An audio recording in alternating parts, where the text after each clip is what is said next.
Muy buenos días. ¿Listos para la palabra de Dios? Muy bien. Vamos a tocar hoy un tema, como todos en la Biblia, importantes y que nos va a ayudar a conocer más a Dios. ¿Cuántos quieren conocer más a Dios? Conocer a Dios es la vida y lo conocemos a través de Jesús. Así es que vamos a la palabra de Dios, que es nuestro alimento. Voy a hablar acerca del Dios generoso. De eso vamos a hablar en esta mañana. Quiero que me acompañe en su Biblia o ve en la pantalla 2 Corintios capítulo 8 versículo 9. 2 Corintios 8, 9. El Dios generoso. Dice así: porque ya conocéis la gracia de nuestro Señor Jesucristo, que por amor a vosotros se hizo pobre siendo rico, para que vosotros con su pobreza fueseis enriquecidos. Hermanos, la generosidad en los seres humanos es una actitud que se aprende, no es algo con lo que nacemos. En el caso de nosotros los cristianos, la vamos desarrollando la generosidad de manera paulatina. Nosotros los cristianos aprendemos a ser generosos, aprendemos a ser nobles y desprendidos. Nosotros los cristianos tenemos que aprender a compartir con los demás las bendiciones que sobreabundan en nuestras vidas, y también tenemos que aprender a ser generosos y, entre otras cosas, sostener la obra de Dios.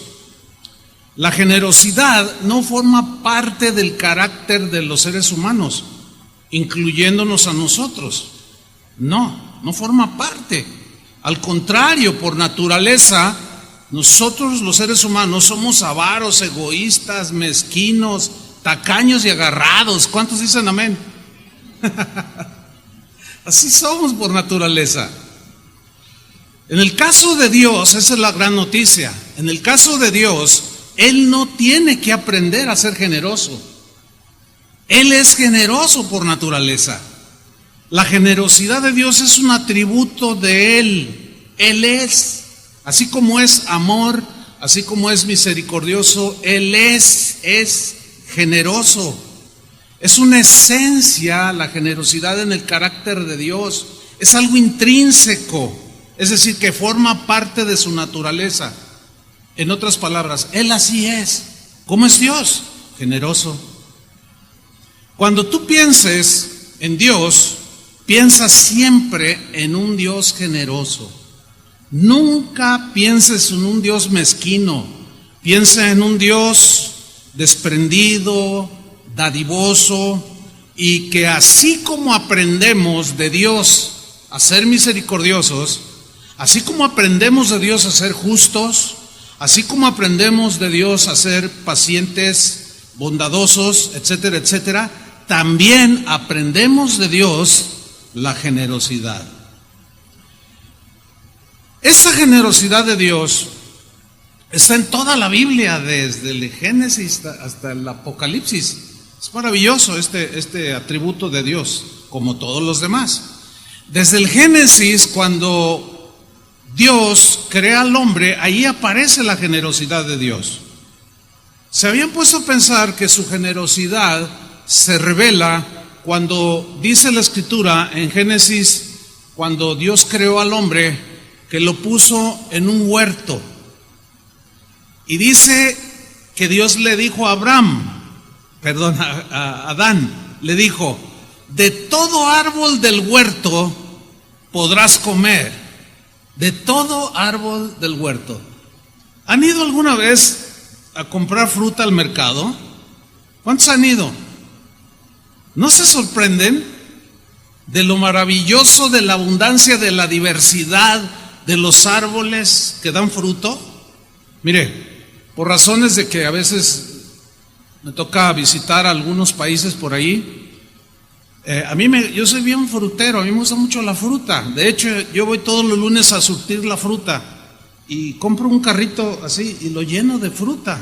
ahí en el mercado de abastos, que es más barato, por cierto, es un buen anuncio para ellos, y es buena fruta, de buena calidad. Bueno, acabo de estar en una parte ahí del sur de California y fuimos a un supermercado, pero era un supermercado como de gente asiática, y había unas frutas que en mi vida había visto, aquí mismo en México, en el estado de Guerrero. En una ocasión andando de misiones por allá, el pastor me dijo, mira pastor, si te vas aquí derechito como a 150 metros, ahí entre la selva, dice, te va a salir un puma. Le digo, no se crea, pastor. Me dice, mira, aquí derechito, 150 metros, hay un árbol de mango. Están en su punto. ¿Le gusta el mango? Le digo, es de mis frutas favoritas. De mis frutas, dije, porque todas me gustan. Bueno, entonces llego a donde estaba el mango y estaba un árbol de mango como de 2 metros de altura. Pero en mi vida había visto yo esa especie de árbol de mango, pero parecía un pino y parecía que tenía las esferas, pero eran los mangos. Eran unos mangos que en mi vida había probado. Por ahí me traje unos huesos, pero no sé dónde los dejé, de eso hace mucho. Dios le dijo a Adán, de todo árbol, todo fruto de los árboles que he puesto en el huerto, puedes comer. Ahí se ve la generosidad de Dios. ¿Lo alcanzan a ver? Pero luego viene Satanás, fíjate bien, pon mucha atención, y desvía la mirada de la generosidad de Dios y le trata de presentar a Adán como si Dios fuera un mezquino. Y le dijo, con que Dios te dijo que no comas de este árbol, era uno solamente. Quitó la mirada de la abundancia en donde Dios lo había puesto y le dijo, mira, pues qué mala onda es Dios. Mira, te dijo que no probaras de este árbol. Y Adán y Eva pone sus ojos en ese árbol y dice, sí, Dios me prohibió. Fíjate nada más. Satanás sigue usando la misma estrategia. Dios nos ha bendecido en abundancia, ¿sí o no? Pero luego nos desvía la mirada de esa generosidad que Dios derramó en nosotros para ponerla en algún punto o en 2 puntos de lo que estamos pasando en nuestra vida. Y si logra desviarnos de ver la generosidad de nuestra vida, nos vamos a volver quejumbrosos, insatisfechos, ingratos. Pero Dios es un Dios generoso.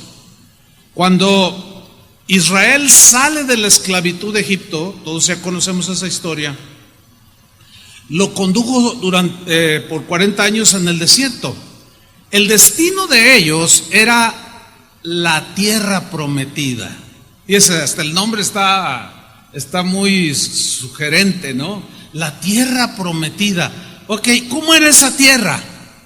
Cuando Dios le dijo a Moisés que enviara espías, estos llegaron encabezados por Josué y Caleb y trajeron muestras del fruto que había en la tierra prometida. Dios había dicho de esa tierra, en esa tierra fluye leche y miel, dice. La leche significa abundancia de comida, la miel, la dulzura de todo lo que Dios creó y que lo podemos disfrutar.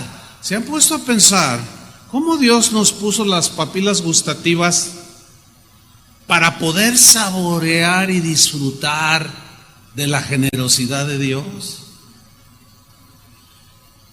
Y los quiere introducir ahí en esa tierra donde Él derrama su generosidad. Dios quería derramar su generosidad, la derramó y quería que los israelitas vivieran en esa tierra. Dios es muy generoso. Esta tierra en la que vivimos realmente, hermanos, es maravillosa. Hay un salmo, bueno, hay muchas escrituras, pero vamos a ver solamente un salmo donde el salmista nos describe de manera muy puntual cómo Dios derramó su generosidad, cómo la cuida, la sustenta para que nosotros estemos bien. Dice Salmo 65, versículo 9.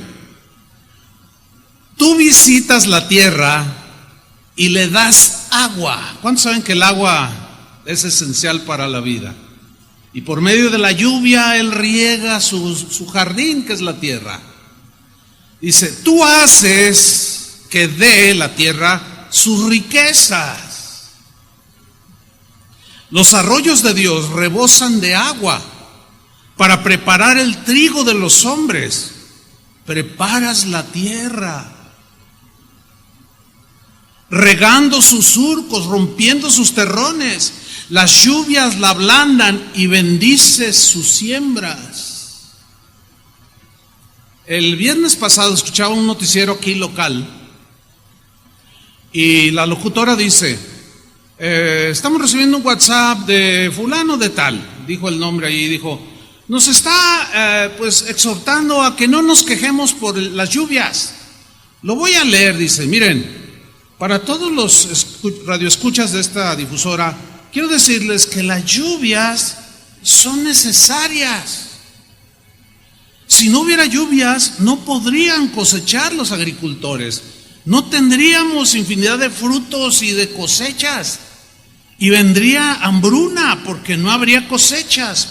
La lluvia se necesita. Dice, porque como somos gente de ciudades, vienen las inundaciones y todo el mundo se empieza a quejar porque vienen las lluvias. Ya van a empezar las inundaciones. Ay, no, qué calamidad. Y todo el mundo se queja, dice. No deberíamos de quejar. Más bien deberíamos de ser inteligentes en cómo construimos nuestras ciudades. Porque el agua es el agua.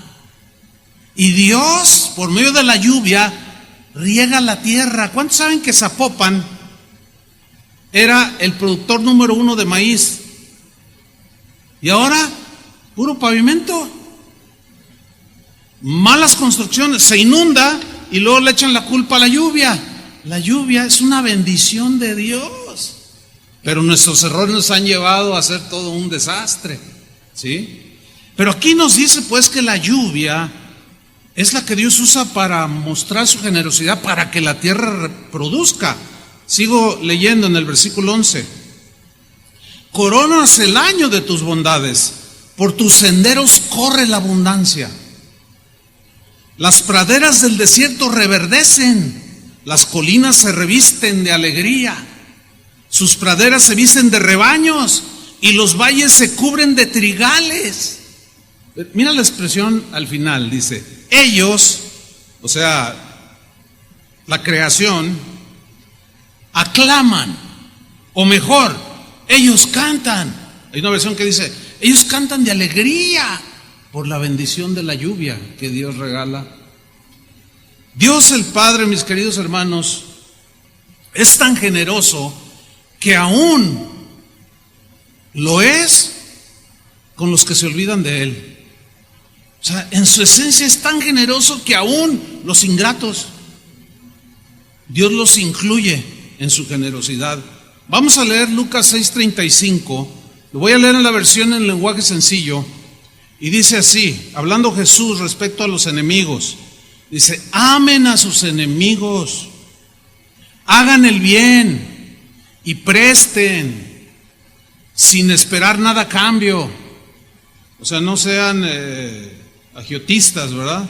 Dice, si lo hacen, o sea, si aman a sus enemigos, si hacen el bien y prestan cuando ven a alguien que está en una necesidad y tú lo tienes, si lo hacen, el Dios Altísimo les dará un gran premio, dice esta versión. Y serán sus hijos. Ahora, ¿por qué dice que den perdón, que hagan el bien? O sea, que siempre estén en una actitud de dar generosamente, no solo económico o material, sino también espiritual y emocional. Dar. Dice, Dios es bueno, dice esta versión, hasta con la gente mala y desagradecida. La gente mala y desagradecida obviamente aquí son los que no conocen a Cristo, los que rechazan la palabra de Dios, los que no quieren saber nada del Evangelio de Jesús. Y de una manera insensata, se olvidan muy fácil de que Dios es generoso con ellos. Porque aún el aire que respiramos es gratuito. ¿Se han fijado? Es gratuito y cuando te enfermas te lo cobran en el hospital.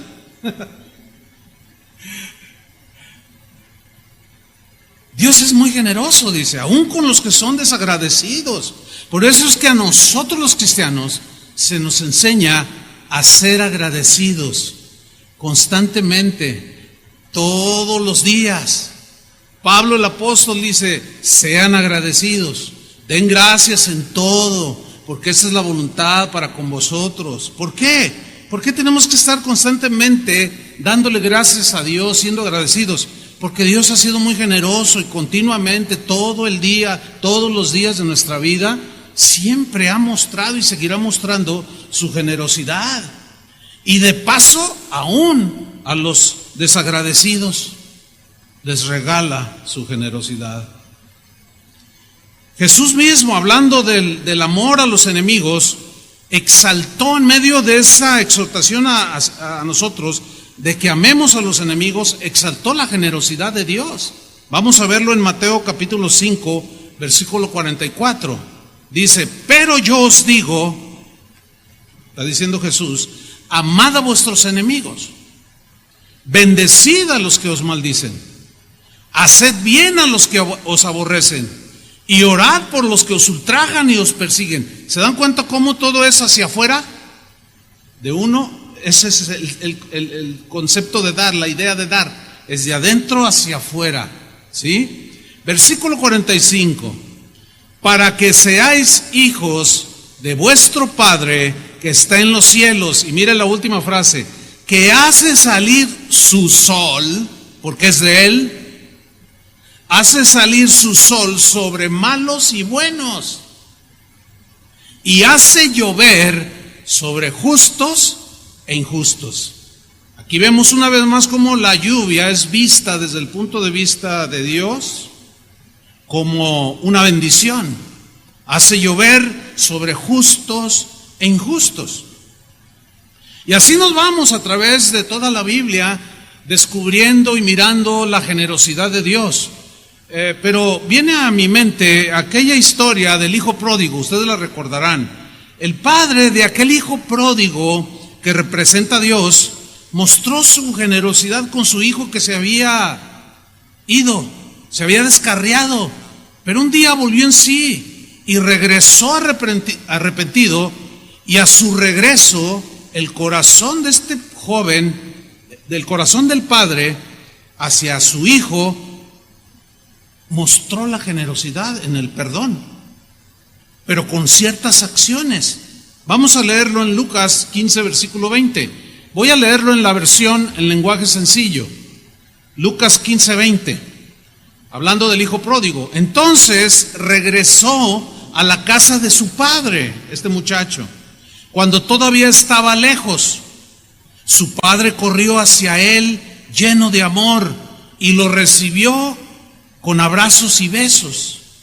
El joven empezó a decirle, papá, me he portado muy mal contra Dios y contra ti, ya no merezco ser tu hijo. Pero antes de que el muchacho terminara de hablar, el padre llamó a los sirvientes y les dijo, pronto, traigan la mejor ropa y vístanlo. ¿Tráiganle qué? La mejor ropa. ¿Por qué la mejor ropa? Porque Dios, como es generoso, no te va a dar algo que esté usado o sin lavar.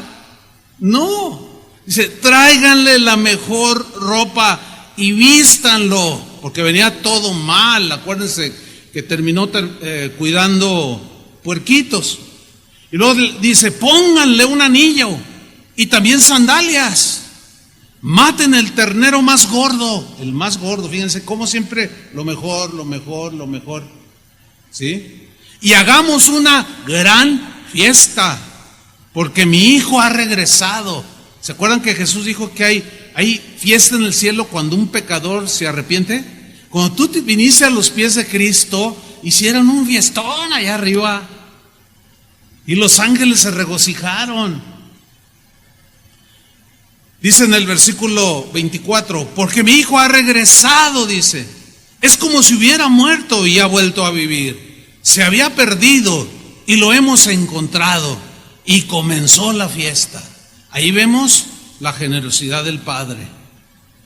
Conocí un caso hace años de una parejita que se iban a casar.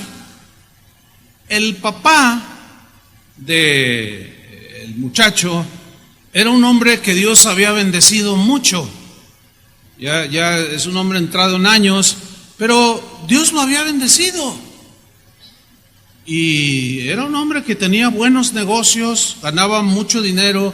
Dios había bendecido la obra de sus manos. Y cuando se acercaba la boda, yo le pregunté, oye, ¿cómo van con la boda? Y me dice, ay, pastor, pues nos falta juntar para el alquiler del salón donde va a ser la comida. Yo le dije, oye, ¿y tu papá no te está ayudando? Y dice, ay, hermano, dice, no quisiera hablar mal de mi papá. Le digo, ¿por qué? ¿Qué pasa? Dice, mi papá no dispara ni en defensa propia, pastor. Yo le dije, ¿perdón? Dice, ay, me da mucha pena, dice, mi papá es bien tacaño. ¿Te imaginas que tu hijo diga eso? Ahora, ¿te imaginas que nosotros como hijos de Dios digamos, mi papá es un tacaño? ¿Nuestro Padre Celestial es un tacaño? Les pregunto.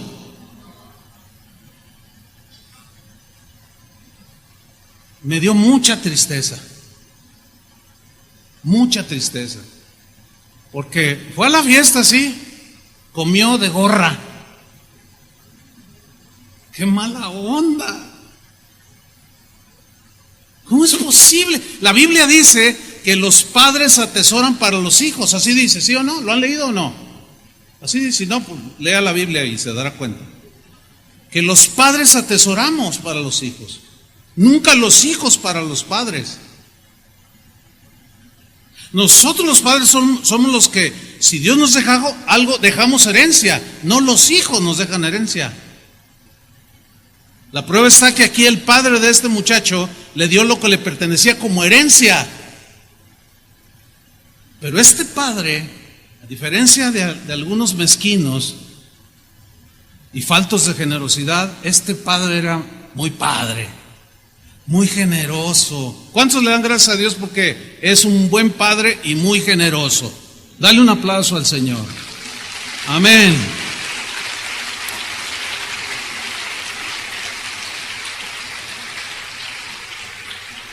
El rey David, él dijo algo muy interesante en el Salmo 37, versículo 25.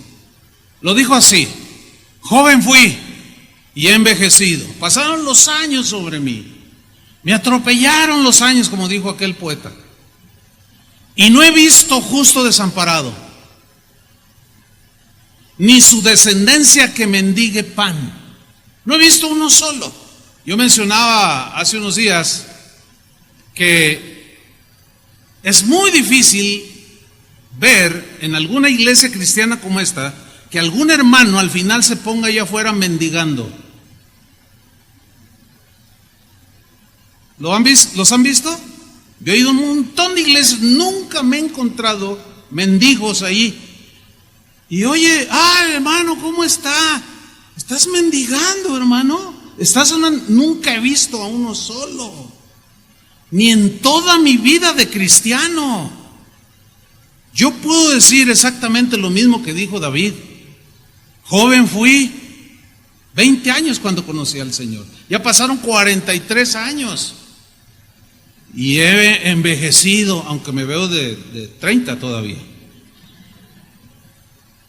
Mi abuelo era una persona, me encantaba platicar con mi abuelito desde que yo era un niño, porque decía muchas cosas así bien interesantes, ¿no? Y oiga, abuelito, y me encantaba hablar con mi abuelo. Y un día le preguntaron, oiga, don Manuel, ¿cuántos años tiene? Dice, qué buena pregunta. Dice, mire, tengo 30 años, pero 50 de experiencia. Y yo dije, a ver, otra vez, abuelito. Sí, tengo 30 años de edad, pero 50 de experiencia. O sea, tenía 80 pues, pero los últimos 50 eran de experiencia. Tiene mucho sentido, ¿no?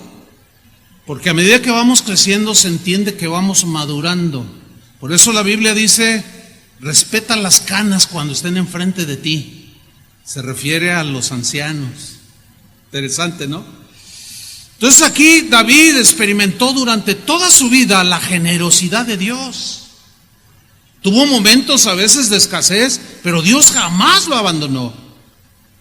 Después le llegaron tiempos de abundancia y podía decir como Pablo en el Nuevo Testamento dijo, he aprendido a contentarme cualquiera que sea mi situación. Sé tener abundancia y sé tener escasez. Estoy enseñado para todo y por todo. Todo lo puedo en Cristo que me fortalece. Porque yo sé que aunque mi padre y mi madre me dejaran, con todo el Señor me va a recoger y no me va a abandonar. Tenemos un Padre defensor de viudas, cuidador de huérfanos y que es muy generoso, hermanos. Pero donde más se demostró la generosidad de Dios, sígame con atención, fue cuando Él nos dio lo más amado que tenía, nos dio lo más valioso que tenía, nos dio la mejor posesión que Él tenía, su único Hijo, Jesús. El conocidísimo versículo de Juan 3:16, porque de tal manera es una expresión que habla de una medida que al no poder ser medida, Jesús, que está diciendo esas palabras, dijo, de tal manera, o sea, no se puede medir, fue un amor muy profundo, fue un amor muy alto. Nadie podía escapar de ese amor, porque de tal manera amó Dios. Amar es el sentimiento más grande que existe, y Dios es amor. Esa es su esencia de amor. Con esa medida que no se podía medir, con ese sentimiento más grande que hay, que es el amor, el ser más grande que hay, Dios amó al mundo, o a los habitantes del mundo, se entiende así, es obvio. Dice, que ha dado, subrayo el verbo dar, o sea, su amor fue de tal medida que por su naturaleza de ser amor tuvo que expresarlo, o sea, no se quedó con el puro sentimiento, sino que expresó en un generoso regalo para la humanidad. Dio a su Hijo único para que todo aquel que en Él cree no se pierda, mas tenga vida eterna. Esta fue la máxima expresión de la generosidad de Dios, hermanos. Nos mostró su corazón porque nos dio lo mejor que tenía. ¿Se acuerdan del padre del hijo pródigo? Denle el mejor vestido, maten el becerro más gordo. Siempre Dios desborda en generosidad.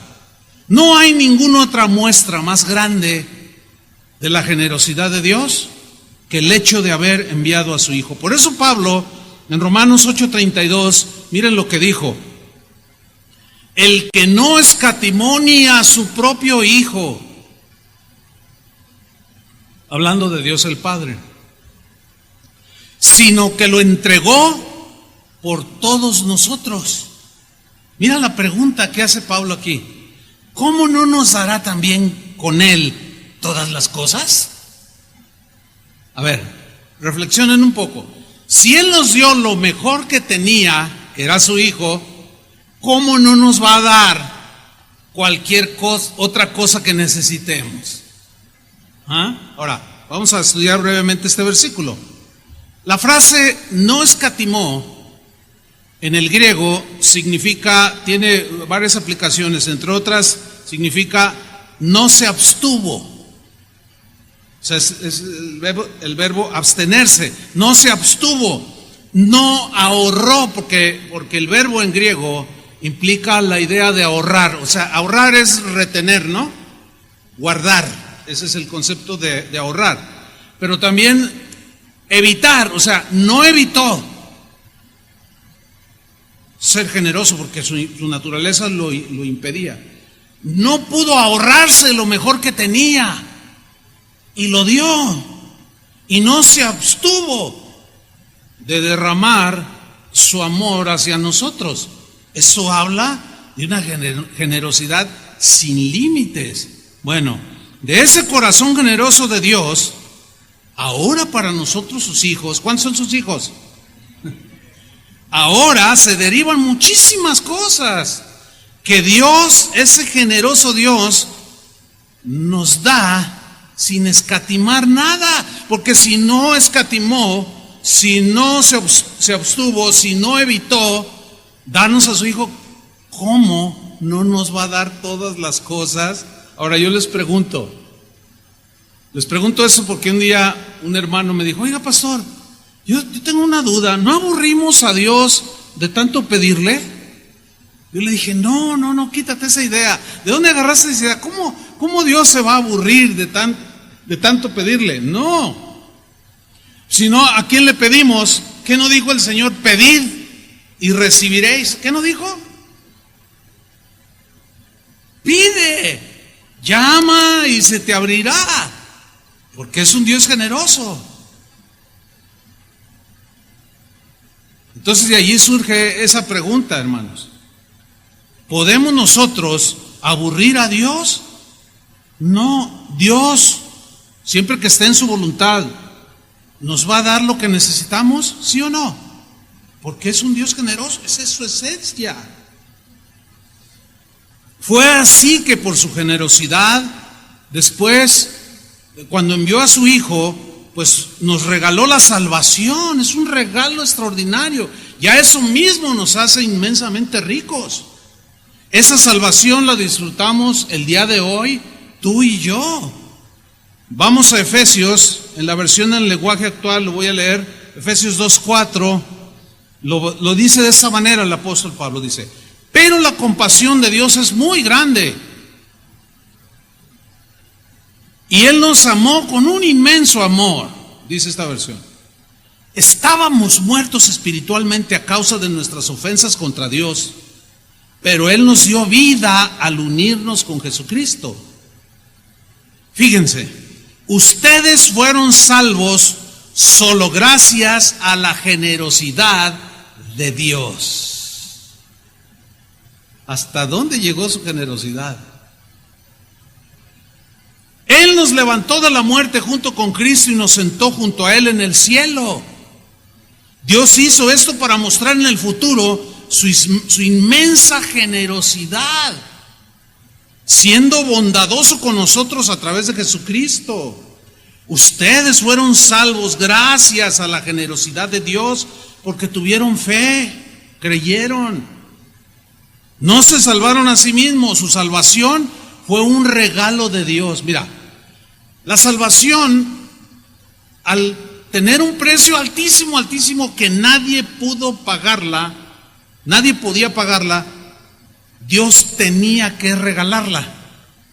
Exactamente como el ejemplo que pusimos hace 8 días de aquel hombre a quien su rey le había perdonado la deuda de 10,000 talentos, que era una deuda impagable, ¿se acuerdan?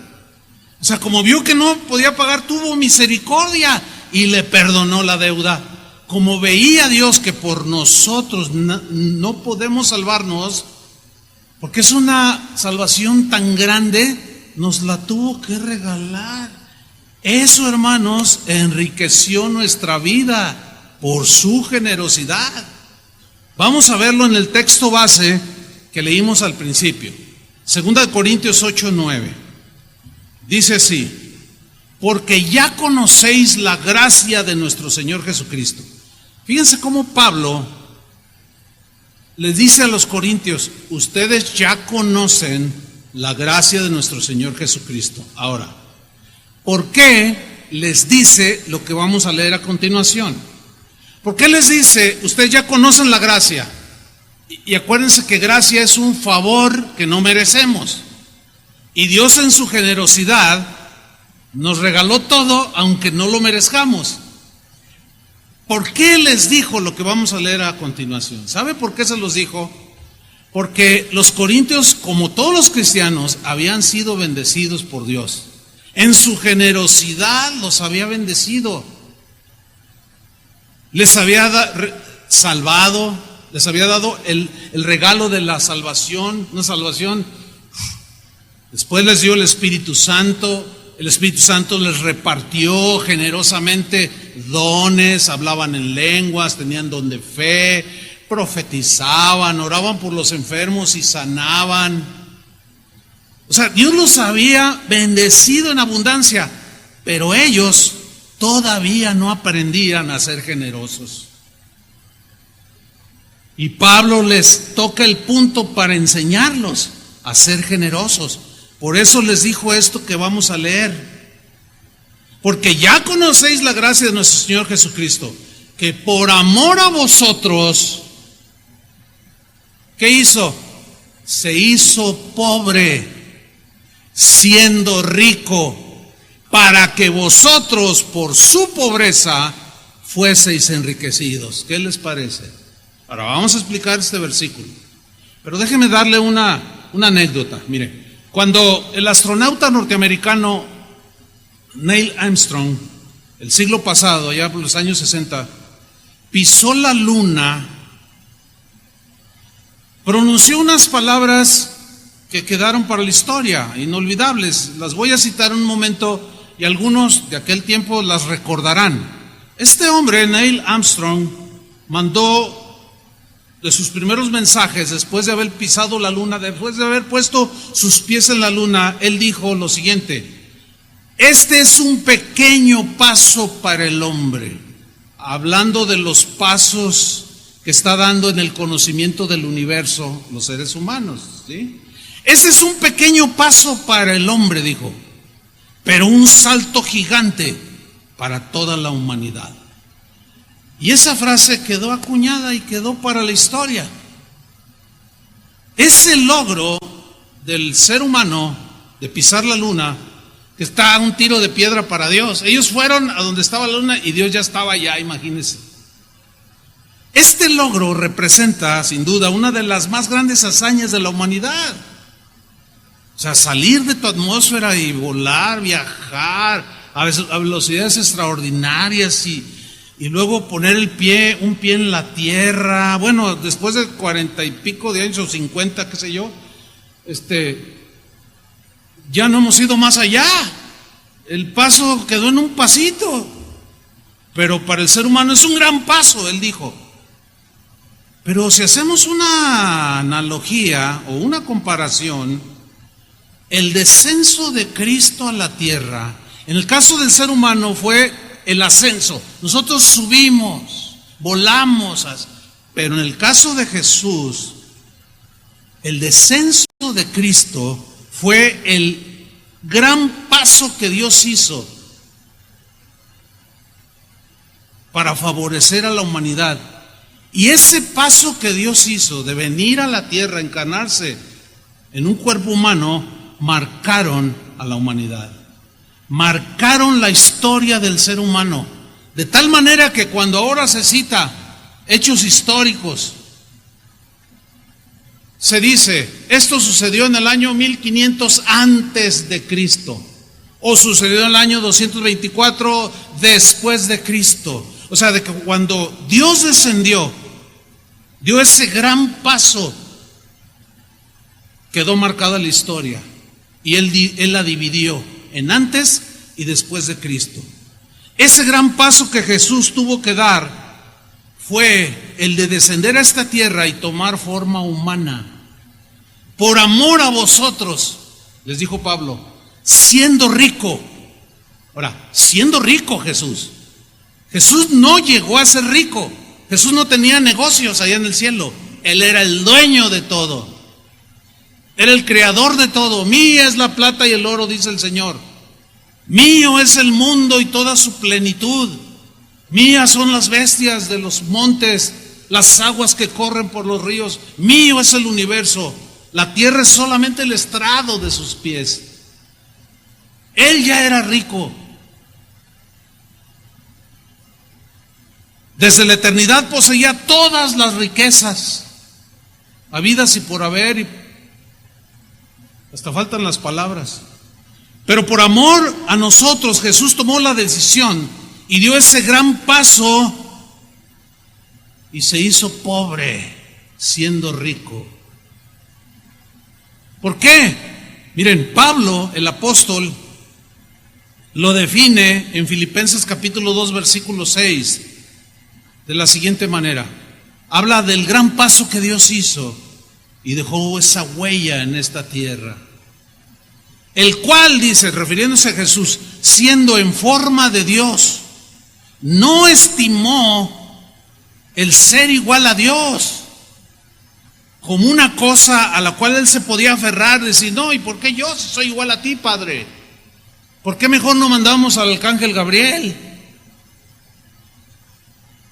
O a Miguel, o a uno de los ángeles, a que mueran. No, si hubieran mandado un ángel, a ver, Gabriel, no, yo no, eso sí déjalos. ¿Por qué? Porque no era Dios y no podía tener el corazón generoso de Dios. Tenía que ser el mismo Dios para que su generosidad pudiera abarcar a todos. Nosotros, si tú llegas a ser una persona generosa, no vas a abarcar a todos, ¿sí o no? Por más generoso que seas, abarcarás a algunos que estén allí inmediatos, pero no puedes abarcar a todos con tu generosidad. Pero Dios sí. Por eso es que tenía que ser Dios mismo que diera ese paso y viniera a esta tierra. Versículo 7, sino que se despojó a sí mismo, o sea, se hizo pobre siendo rico, tomando forma de siervo, de un esclavo, y se hizo semejante a los hombres, a como cualquiera de nosotros. Cuando le dio sed, que estaba ahí en la cruz, necesitaba tomar agua. Cuando fue tentado por Satanás allá en el desierto, después de haber ayunado 40 días, 40 noches, le dio hambre. ¿A ti te da hambre? Y cuando por alguna razón, no por falta de comida, sino porque estás trabajando y dices, ay, tengo mucha hambre, ay, me está matando y exageramos, no, me está matando. Y en la mañana un menudazo de este tamaño, y ya en la tarde a las 3 ya te está matando el hambre. Bueno, Jesús de 40 días de ayuno tuvo hambre. Y en esa necesidad, Satanás se le presenta. Fíjate cómo siendo Dios, entonces aquí viene una pregunta mal planteada. ¿Dios tuvo hambre? No, Dios no tiene hambre ni sed, pero como hombre estaba limitado a un cuerpo humano, como el tuyo, como el mío, para identificarse con nosotros. Y Satanás le dice, a ver, si eres hijo de Dios, di que estas piedras se conviertan en pan. Ahora, la pregunta bien planteada sería esta: ¿acaso podía Jesús convertir esas piedras en pan? ¿Sí o no? Por supuesto. Es más, hasta si hubiera estado dormido y soñando, las convierte en pan. Era Dios. O sea, seguía con los atributos de su omnipotencia, pero limitado, por ejemplo, a su traslado. Tenía que caminar. Sin embargo, Dios llena todo el universo. Bueno, ese Jesús que se hizo pobre siendo rico, podía haber, sin lugar a dudas, convertir las piedras en pan, en unas ricas semitas, o qué sé yo. ¿Se acuerdan cuando Jesús, dice la Biblia, que había como 5,000 hombres así dice, que la gente estaba allí siguiéndolo a él y vio que tenían hambre, no había dónde comprar? Les dijo, denles de comer. Y dice, Señor, ¿cómo vamos a darles de comer si nada más hay bien poquito aquí? Hay unos panecitos y unos pececillos. Y dice que el Señor oró y los multiplicó. La Biblia dice que los que alimentó eran como 5,000 varones, así dice, sin contar las mujeres y los niños, así dice el Evangelio. Y como siempre hay más hombres y niños, más mujeres y niños que varones, dicen los entendidos que mínimo eran 25,000 personas. A todos les dio de comer y todavía sobraron 12 cestas. Ayer un hermano, después de la enseñanza, me dice, pastor, fíjese, una vez yo me quedé sin trabajo y teníamos una bolsita de lentejas de 1 kilo. Entonces, pues vamos a hacer lentejas. Entonces yo empecé a vaciarlas en una cacerola y le vaciaba y se empezó a llenar, pero yo la sentía llena y vaciaba y las lentejas se empezaron a tirar y salían lentejas y yo bien asustado. ¿Ustedes creen que sea posible que Dios siga haciendo ese tipo de milagros? Luego dijo, pastor, el tanque de gas nos duró meses, cuando nos dura un mes. Ese es el Dios generoso, hermanos, del cual muchos dudan porque Satanás ha logrado que ustedes se quejen y no le agradezcan al Señor. Él puede hacer eso y más, su poder es ilimitado. Dice el versículo 8 de Filipenses, y estando en la condición de hombre, así como tú y como yo, se humilló a sí mismo, haciéndose obediente hasta la muerte y muerte de cruz, por amor a vosotros. Yo cuando leo estos versículos y muchos otros que están allí, pienso en mí en primera instancia y digo, híjole, qué maravilloso Dios es el que tenemos. Pero no puedo evitar pensar primero en mí de cómo nosotros escatimamos. Le escatimamos a Dios desde el tiempo, le escatimamos nuestras ofrendas, o sea, las ahorramos. No, si doy, vemos al pobre que tiene necesidad o alguien que tiene una necesidad y cerramos el corazón, lo ahorramos, lo guardamos, evitamos, porque decimos, no, si le doy me quedo sin nada. Cuando Jesús dijo, más bienaventurado es dar que recibir. De eso hablaremos después. Porque seguimos siendo mezquinos, seguimos siendo difíciles. No nos parecemos mucho al corazón generoso de Dios, esa es la verdad. Pero así como Él es justo, nosotros aprendemos de Él la justicia. Así como Él es misericordioso, aprendemos de Él a ser misericordiosos. También aprendemos de su generosidad. Pero sí, es inevitable poder no reflexionar en esto y hacer el contraste. Porque yo soy su hijo, tú eres su hijo también. Y si aprendemos todo eso de Dios, también la generosidad de Dios es algo que Él quiere que nosotros aprendamos. Dios tuvo que dar pues ese gran paso de venir a este mundo y mostrar su generosidad.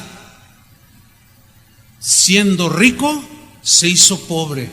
¿Por qué razón? ¿Para qué? Ahí está en el versículo, para que vosotros con su pobreza fueseis enriquecidos. ¿Cuánto le dan un aplauso al Señor?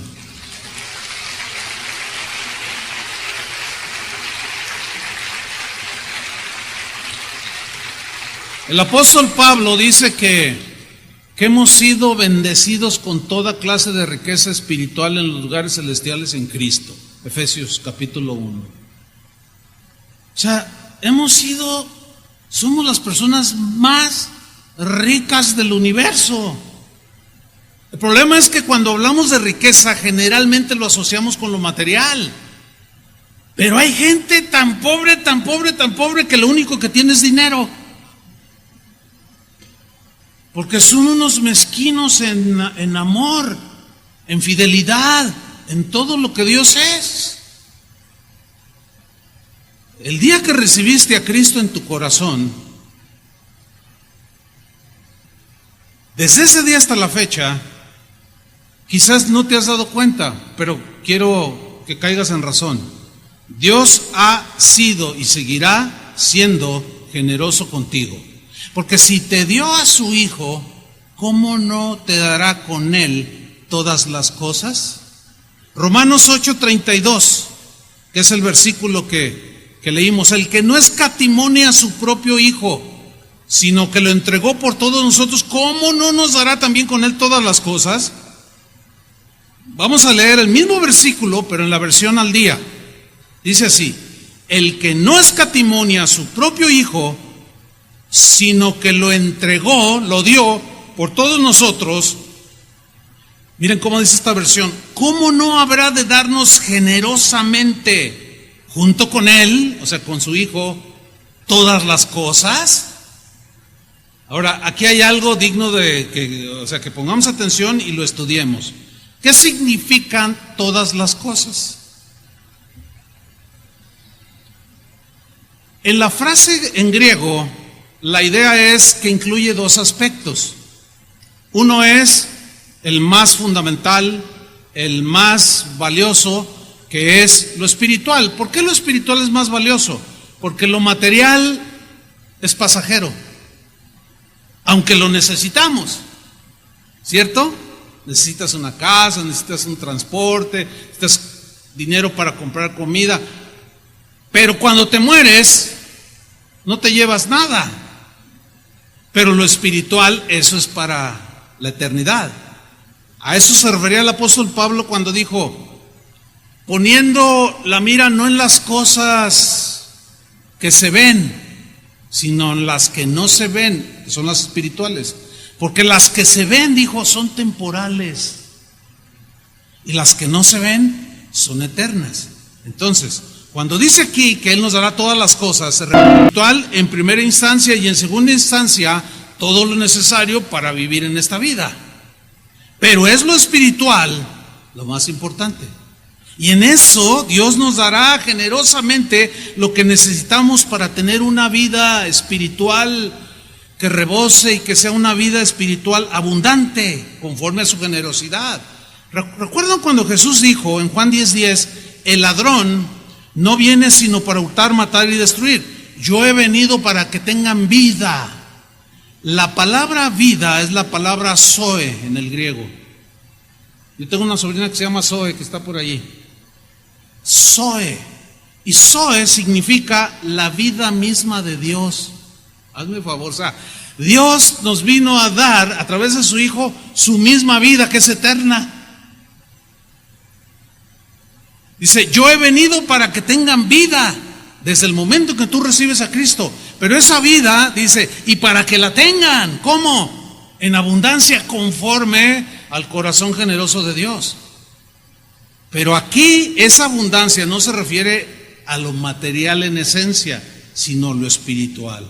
Por ejemplo, cuando te equivoques, cuando no te equivocas, cuando te vayas a equivocar, nos vayamos a equivocar, siempre tendremos de Él un abundante y generoso perdón. Un perdón inagotable. Tendremos una abundante y generosa misericordia cuando estemos ahí derribados en el piso. Y podemos clamar su perdón, que es abundante y ajusta para todos. Y podemos clamar su misericordia porque ajusta para todos y le sobra a Dios. Somos inmensamente ricos, hermanos. Por la pobreza de Él fuimos enriquecidos. Abundante y generosas fuerzas nos serán otorgadas para caminar cada día. Abundante y generosa gracia nos será otorgada para enfrentar todas las situaciones de la vida, porque es un Dios de toda gracia. Y gracia sobre gracia fue derramada en nosotros. Fíjate esa frase: gracia sobre gracia. O sea, te da una gracia para hoy y mañana te da otra gracia. Y dentro del mismo día necesitas la gracia para trabajar y te la da. Y luego necesitas la gracia para tratar con tus hijos y te la da. Gracia sobre gracia. Inagotable, hermano. Por eso, escúchenme bien, es difícil entender cómo un cristiano puede deprimirse. ¿Saben por qué cristianos se deprimen? Porque se centran en el árbol, en uno solo, y no ven la inmensidad de la generosidad de Dios. No, mira a su alrededor.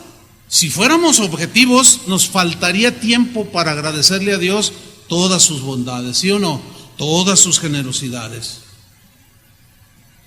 Cuando estás triste, cuando la tristeza toca la puerta de tu casa, el Dios de toda gracia, el Dios de toda paciencia, el Dios de toda misericordia, nos da abundante y generoso consuelo. Pero luego dice, pero no te me quedes ahí, mijo, para que tú con ese mismo consuelo con el que yo te estoy consolando, tú consueles a otros. Ahí es donde se ve que aprendemos de Dios. Pues el principio es el mismo. Si yo soy generoso y me hice pobre por amor a ti, no cierres tu corazón. ¿Por qué cierras tu corazón? Hay unos textos que hoy no los vamos a tocar, pero Dios en la ley de Moisés decía una orden para ellos. Dice, cuando veas al pobre enfrente de ti, no seas mezquino de corazón. Y de lo que tengas guardado, de tu cosecha que recogiste, comparte con él. Ayuda al pobre, ayuda al necesitado. A mí sí me produce un gozo como pastor. Y puedo sentir en parte el gozo que siente Dios cuando ve que nosotros somos generosos. Pero sin duda que se entristece cuando ve que no lo somos. Pero cada vez que yo paso por esa cocina que está allí, sobre todo los fines de semana, como ayer sábado, hoy domingo, hay unos cerros de despensas ahí. Que Dios los bendiga, porque el que se acuerda del pobre, al Señor le está haciendo un préstamo, y como Dios no se queda con nada, te lo regresa y con intereses. ¿Cómo la ves? Pero muy pocos han descubierto esa bendición de que es mejor dar que recibir. Muy poquitos cristianos, y se ahorran y retienen y son de mezquino corazón y no están mostrando, o no han aprendido, o les falta aprender de Dios. Fíjate, yo me siento contento por ver un puñito ahí de una buena cantidad de despensas. Un día había unas cajas y ¿qué es esto? Pues una hermana trajo estas cajas y bueno, ya vieron qué son para ver, dice, a ver, ábrelas. Y eran paraguas para el tiempo de, fíjense nomás, para que les repartieran algunos, pues ya se repartió, no alcanzó para todos, pero porque ya venían las lluvias y como no sé cuántas cajas serían, 8 o 10 cajas de 30. Bueno, pues a los que se veía, a ver, tenga hermano, ay, ¿esto qué? Esto no se come. No, pero ya van a venir las lluvias, hermano. Fíjate cómo hasta, no puede ser. Pero solamente el generoso de corazón experimentará esa alegría, porque la Biblia dice que Dios ama ¿a quién? Al dador alegre. Pero ya hablaremos luego de eso. Y en segunda instancia, Dios nos va a dar no solo lo espiritual en abundancia, en generosidad, sino lo necesario para vivir. También nos va a bendecir. Muchas veces nos da más de lo que necesitamos para suplir nuestras necesidades fundamentales, pero siempre que te quede un excedente, escúchame bien, dile al Señor, Señor, aquí tengo esto, ¿qué puedo hacer? Enséñame. Si tú haces eso, entrarás en otra dimensión. Te estarás pareciendo, aparte de todo eso, te estarás pareciendo más al corazón de Dios. Porque amas y tu amor, ese sentimiento no se puede quedar allí guardado. Tienes que demostrarlo, así como el amor de Dios se demostró y dio lo mejor. Pablo instruyó a su inexperto y joven pastor llamado Timoteo. Era un joven al que le dijo, mira, que nadie te desprecie porque eres joven. Tú tienes que ser ejemplo, Timoteo, pero yo te voy a enseñar. Y le escribió una carta, primera y segunda carta se llaman a Timoteo. Y le da una instrucción, Pablo, a Timoteo, de que instruyera a los hermanos de la congregación. Pero en específico a unos cuantos. Y Pablo le da instrucciones de que instruyera a los ricos de la congregación. Porque llegó a sus oídos de que había gente rica en su congregación, pero eran bien tacaños. O sea, no estaban correspondiendo con lo que recibían, no estaban correspondiendo en apoyar la obra, en ayudar a los pobres. Y a lo mejor cuando recogían ofrendas, como aquí se hacían de la vista gorda, o se dormían, o se iban al baño. Así hay gente que usted no lo crea. Pero tan tacaños. Y luego dicen, yo amo a Dios. Bueno, está en entredicho ese dicho. Pero le dijo en 1 Timoteo capítulo 6 versículo 17. Fíjate, a los ricos de este siglo, que se entiende a los cristianos que asistían allí a su congregación, lo vamos a ver luego en otra traducción, nos queda más claro. Dice, a los ricos, vamos a leerlo así, de la congregación, manda. O sea, enséñales, Timoteo. Manda que no sean altivos, porque se creen mucho porque tienen lana. Usted sabe, la gente del mundo, los que tienen dinero, ¿cómo son? Son arrogantes, altivos, te ven hacia abajo, chairo te dicen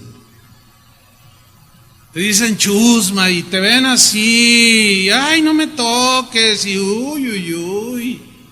O sea, creen que su dinero les da el sentirse o el ser superiores a otros. Y Pablo dice a Timoteo, no, mira, a los cristianos de ahí de tu congregación, Timoteo, mándales que no sean altivos, que le bajen. Así es que si hay alguno aquí bendecido por Dios, que ha prosperado en sus negocios, etcétera, o ha recibido un herencia y tiene su lanita, no tiene nada de malo, gloria a Dios. La Biblia dice que nos da todas las cosas para que las disfrutemos. Bueno, disfruta de tu casa, así dice la Biblia, ¿no? Que las disfrutemos. Vamos a verlo enseguida. Disfrútalo. Si tienes la libertad de tomarte unas vacaciones, pues hazlo y disfruta con tus hijos. ¿Por qué no? No tiene nada de malo. Pero no te olvides de la obra de Dios. Hace rato se recogió la ofrenda misionera. Hay muchas obras que sostener, que ayudar. Y muchos están reteniendo más de lo que es justo.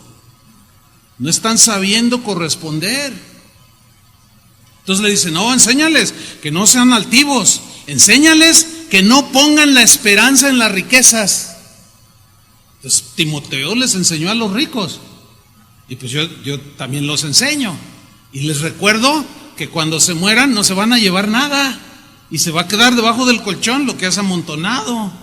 Y las ratas se lo van a comer si no le dijiste a tu esposo que tenías una lana ahí guardada. Es que la guardo para que nadie se dé cuenta. Tan nadie que cuando te mueras ahí se va a podrir.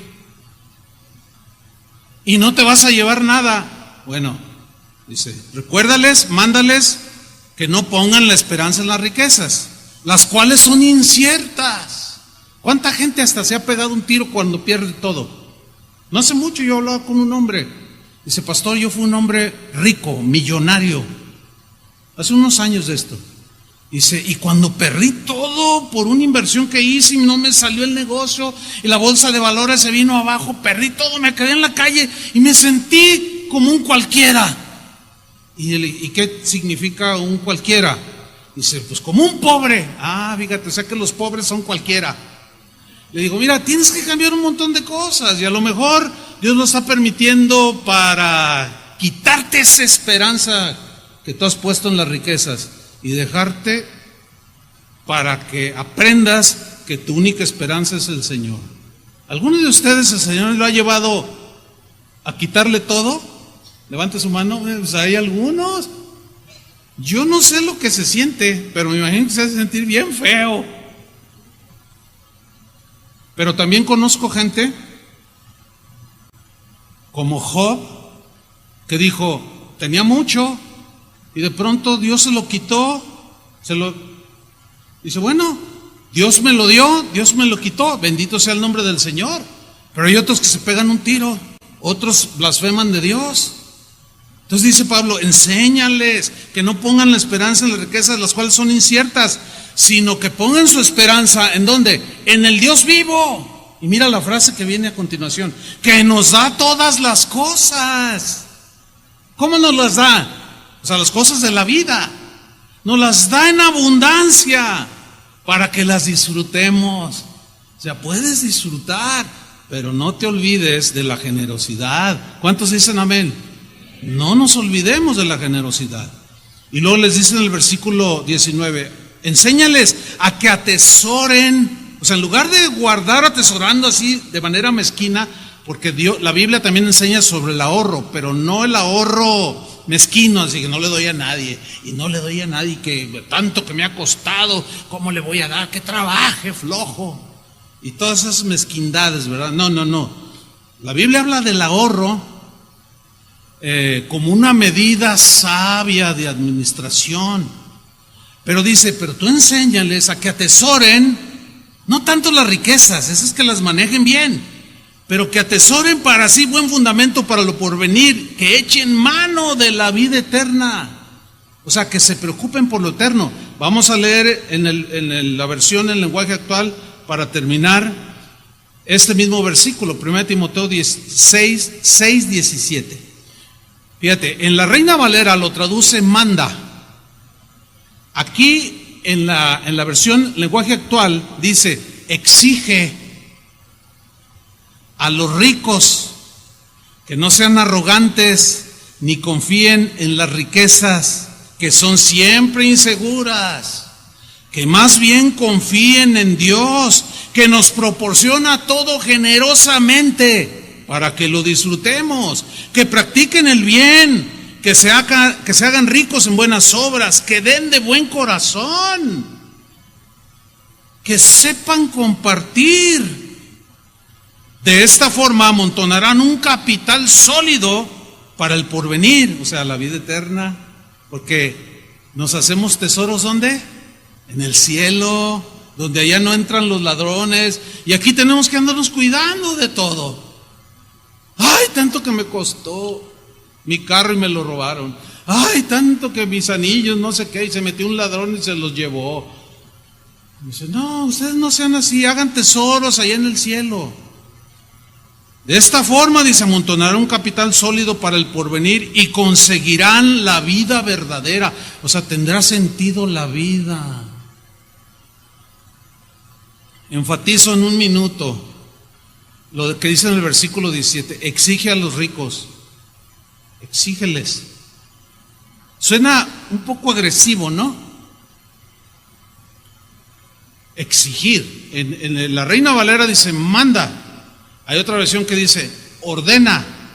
O sea, lleva implícita la misma idea, pero para nosotros a veces las palabras son más fuertes que otras, ¿no? En otras es enseña a los ricos a que compartan. Bueno, no sé cómo tomarlo, si exigirlo o mandarles a algunos que han sido bendecidos, pero yo sí lo hago de manera personal. Y si no me he acercado a algunos, a lo mejor porque no me he dado cuenta, pero si me doy cuenta, tenlo por seguro que a lo mejor un día te llego y te digo, oye, ¿cómo estás? Bien bendecido, hermano. ¿Y cómo te ha ido? Ay, sí, me ha bendecido bien tremendo. Bendito y alabado sea el nombre del Señor. Ah, qué bueno. Oye, fíjate que hay una familia, el papá murió, quedaron huérfanos, no tenían nada, se quedaron así. Fíjate que su hijo el mayor es un muchacho tan inteligente, puros dieces y menciones honoríficas saca en su escuela. Y él quiere ser abogado, pero fíjate que no tiene dinero y tú eres un bendecido. O sea, váyanse preparando, ¿eh? Ah, sí. ¿Y serías capaz de pagarle su carrera?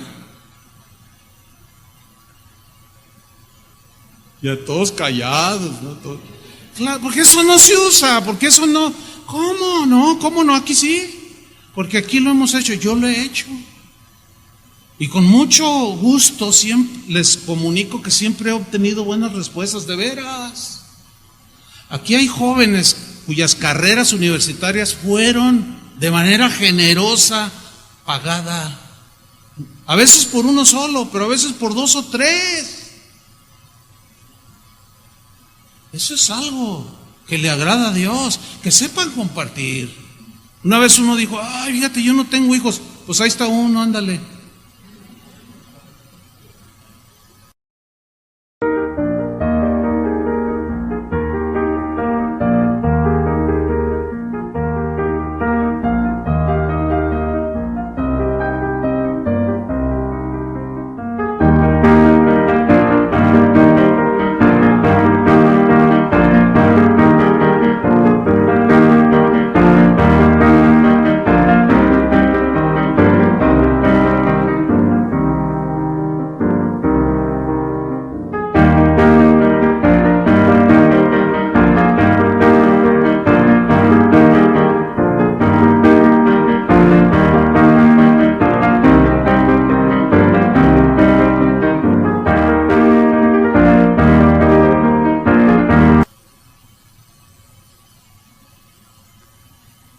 ¿Qué espera Dios de nosotros, hermanos? Si Dios es misericordioso, ¿qué espera que seamos nosotros? Díganlo fuerte, díganlo con convicción. Si Dios es misericordioso, ¿qué espera Dios de nosotros? Que seamos misericordiosos. Si Dios es justo, ¿qué espera de nosotros? Si Dios es paciente, ¿qué espera de nosotros? Si Él nos consuela, ¿qué espera de nosotros? Que consolemos. Si Él es generoso, ¿qué espera de nosotros? No tiene mucha ciencia. Nada más es siguiendo el hilo de quién es Dios, cómo es Dios. Así es que, hermanos, esta será la primera de 3 partes, considero, sobre el tema de la generosidad, para tener un buen fundamento. ¿Ustedes creen que esto que acabo de compartir es un buen fundamento para que nosotros seamos generosos? Por supuesto que sí, sin tener que hacer ninguna manipulación de ningún tipo, simplemente exponiendo la palabra de Dios. Y yo quiero ser como es el Señor. Amén. Pónganse de pie y vamos a orar. Vamos a terminar dándole gracias por lo generoso que ha sido Dios con nosotros. Amén. Levanta tus manos al Señor y dile: Señor, de verdad, es cierto, tú has sido muy bueno, has sido muy generoso, me has sostenido hasta el día de hoy, en ocasiones me has dado en abundancia, a veces he tenido escasez, pero nunca me has abandonado, Señor. Pero te doy gracias porque tu generosidad, la esencia de tu generosidad no es tanto en lo material, sino en lo espiritual, y nos diste lo mejor que teníamos. ¿Cómo no te vamos a dar lo mejor de nuestras vidas? Señor, enséñanos a ser generosos, a tener gratitud en nuestros corazones y con generosidad mostrar que tenemos un Dios muy generoso. Perdónanos, Señor, si hemos sido mezquinos, si hemos detenido, pretendiendo acumular, llamándole ahorro, pero la verdad detrás de eso hay mezquindad. Perdónanos, Señor, ayúdanos y danos un corazón generoso.